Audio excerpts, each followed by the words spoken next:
Now I'm going to demonstrate the hip hinge for you, which is a very important technique that is used in lots of movement techniques, especially squatting. Okay, so the purpose of this technique is to be able to keep the natural curve in your lower back as you do a squat. So if we look at the spine from the side here, you can see this is the back of the spine, this is the front. The spine is relatively flat here. We want to keep a curve in the lower back as we do our squat. So that's why we're doing this hip hinge technique. We want that arch to stay in the back because it protects the lumbar discs. Okay, so this is how we're going to do it. I'll turn to the side, and when we do the hip hinge, we move through the hips.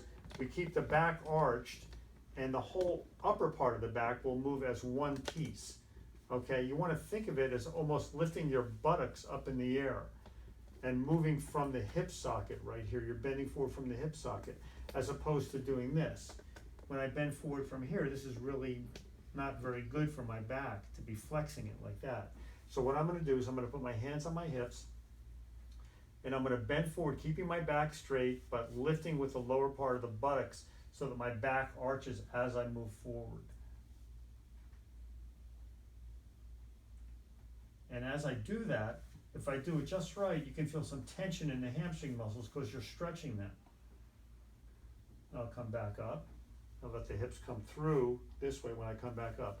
I'm going to go back down into the hip hinge. So when I do it, I lift the buttocks up, keep the back straight, and bend forward.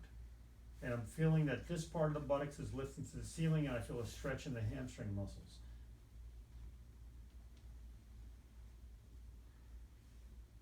Okay, and that is the hip hinge technique.